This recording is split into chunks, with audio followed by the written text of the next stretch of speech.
На Buy Nothing Day сме се събрали с Васил Георгиев да си говорим за консумация, романи за антиконсумация и евентуално устойчивост, ако не е много обидно вече.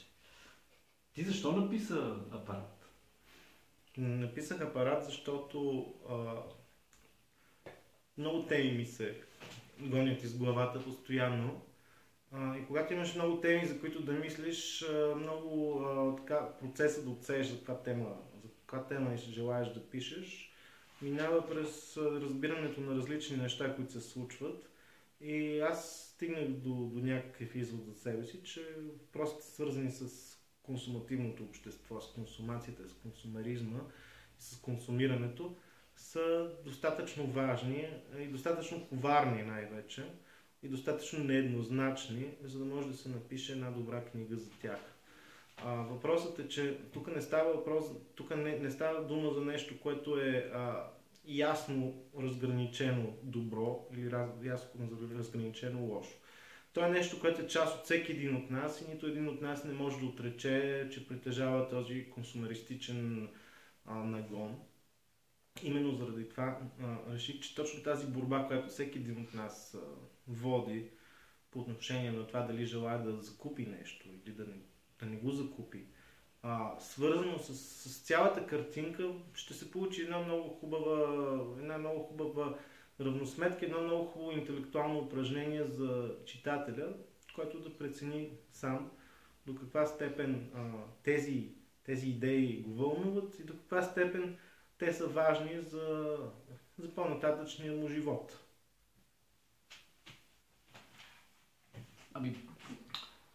Ще да те питам дали си оптимист, ама да ти кажа, че аз не съм оптимист по отношение на разбирането на хората въобще за разликата нужда-желание по принцип и въобще, тъй като си говорим на Buy Nothing Day, въобще в разбирането на това да има ограничение на консумацията. И то самоналожено. Аз мисля, че това е единственият начин този процес на доброволно самоограничаване, без да се лишаваме от ценностите, в които вярваме, които са единствените ценности, с които може да съществуваме. Т.е. на свободата, ценностите на солидарността, на демокрацията, на толерантността. Ние няма как да осъществиме този преход към един по-нормален и човечен живот, без да започнем сами да дисциплинираме в себе си това. Другия начин ще трябва да е принудителен и той ще е свързан според мен с това, че прекалено много бързо ще се наложи, някой да ни наложи правила, които да спрат унищожаването на природата. И налагането на тези правила след време, ако се наложи, то няма да е с типичните средства и ценности, които в момента изповядваме. Имам предвид, че това вероятно, поне според мен, ще се наложи да стане по насилствен начин. Заради това е единственият начин, по който ние можем да въздействаме на съзнанието на хората, е наистина да възприемаме тези идеи като достатъчно съзнателен избор, свързан с желанието ни наистина нещо да оставим за нашите деца, за нашите внуци. Понеже подхвана темата, от 1972 година, още от Лимис Гроут, едно изследване в Масачузетския институт по технологиите, се споменават това, за което ти казваш, но сега сме 2013 година, закъсняли сме с около 30 и няколко 40 години вече.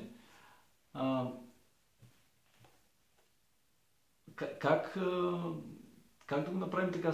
Значи, ако тези меки мерки, за които казаш ти, биха били приложими някъде преди 20 години. А сега не отиваме ли прекалено на криво вече? В смисъл, вече се говори за Хоризонт 2020, за 2050 година се правят прогнози и така, но тези прогнози са някакви така добро пожелание към околната среда. Всъщност ние се изключваме от тази околна среда като някакви пришелци. Ние не сме от тая околна среда. Ти какво мислиш по този въпрос? ти имаш една дума, нали, като превод на degrowth. Нали? Дерастежизация.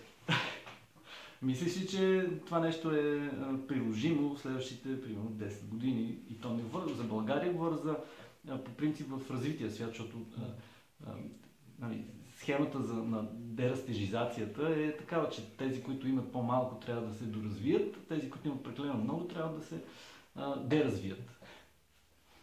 Според мен логиката на човешкото развитие така показва, лично според мен, че има няколко типа хора.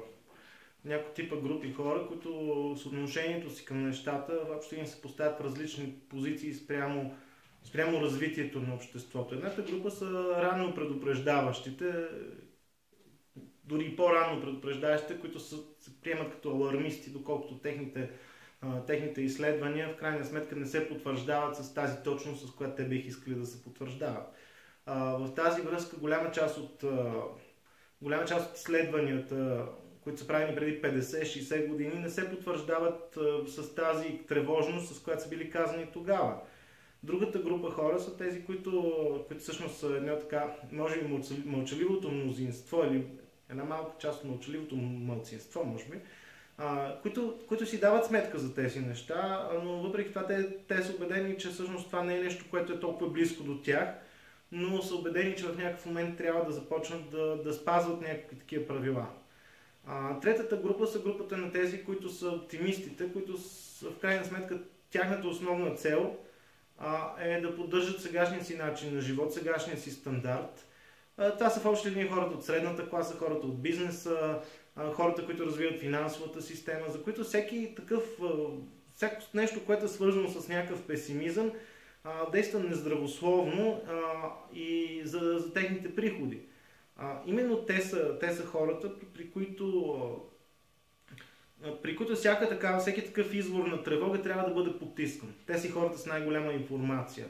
Но именно при тях потискането на тази информация и невъзприемането ѝ на чисто съзнателно ниво, на чисто психологично ниво, е нещото, което всъщност е най-големия враг в по-нататъчното развитие. Защото те, без дори вероятно да го осъзнават по такъв начин, както например републиканците в щатите, които твърдят, че няма климатично затопляне и вероятно вярват в това, те са хората, които поощряват едно самоубийствено, едно непродуктивно и едно абсолютно деградивно поведение у хората и казват, няма нищо такова, каквото казват тези другите хора. Ето видяхте прогнозите, които бяха правени примерно от професор Пол Елрих 67 година, че до 2000 година ще се свърши всичко, нали, с ресурси и петрол. Не се получи. Значи те са едни лъжци, те са едни алармисти, те са едни хора, на които не може да се вярва. Купувайте си новите ипотеки, взимайте си нови къщи, купувайте си нови телевизори.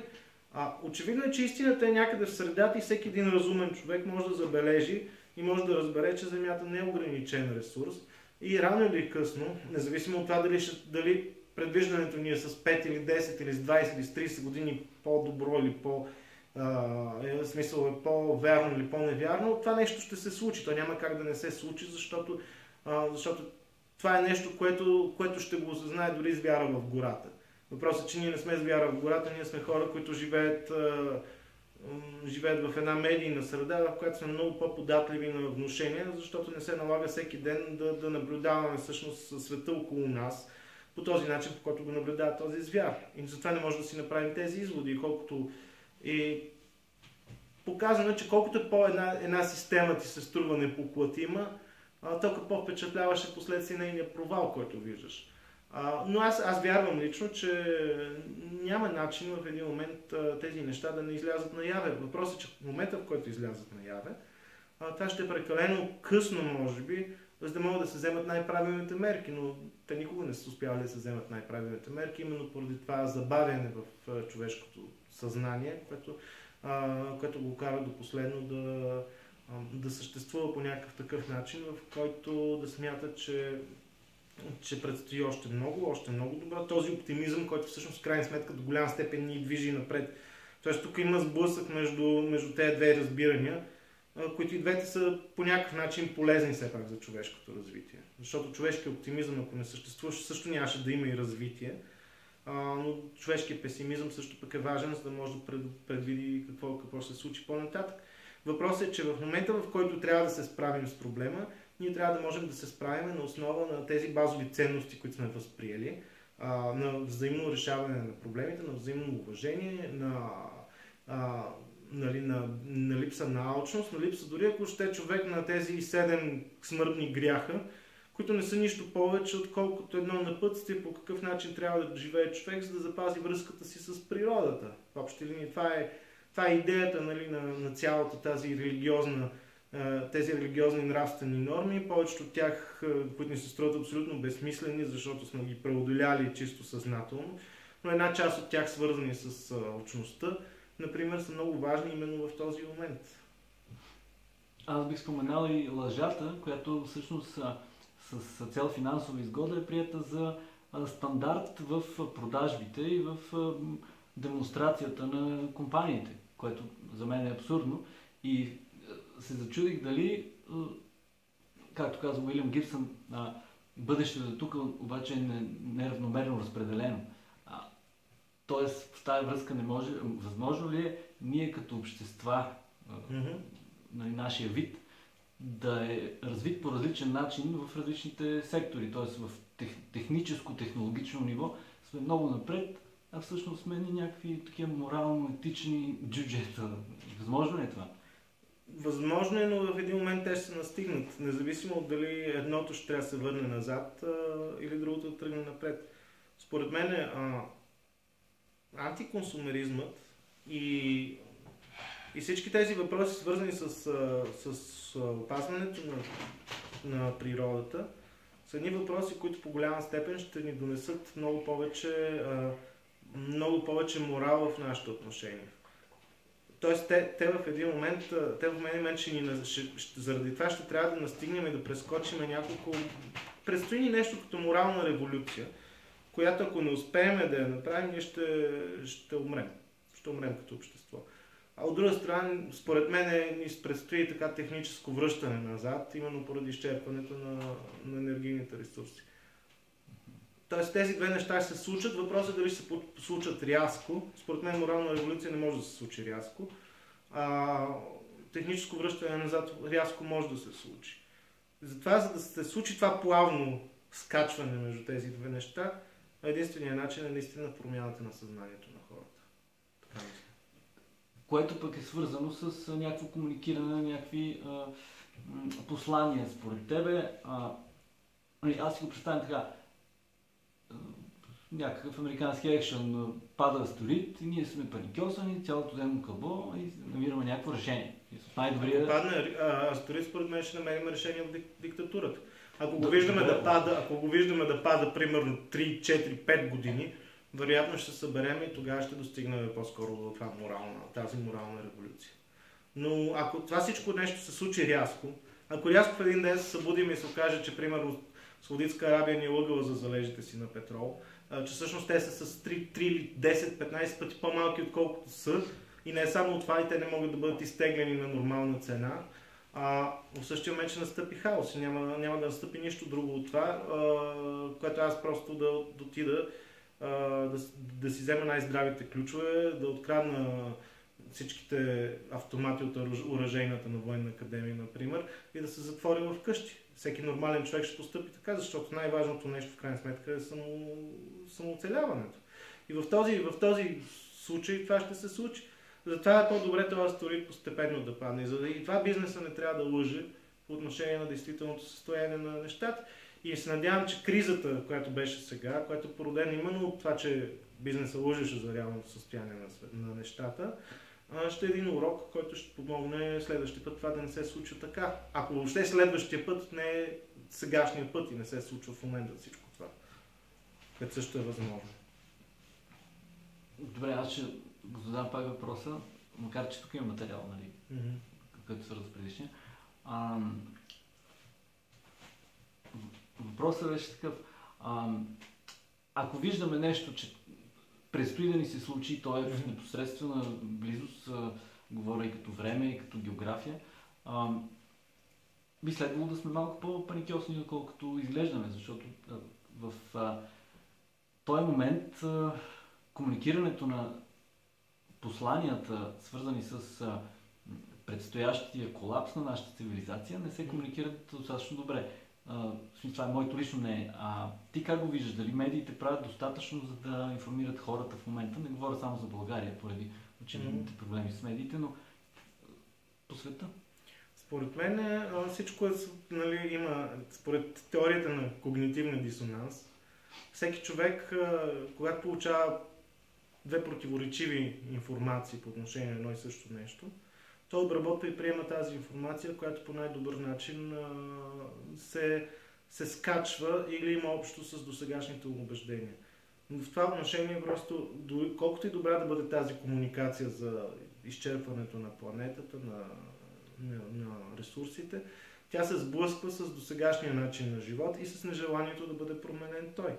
Тоест тази заблуда е действа реално погледнато и по време на комунизма и по време на нацизма, спрямо всички хора, които са знали за зверствата на комунизма и нацизма, които обаче са ги омаловажавали за сметка на съществуването си тогава.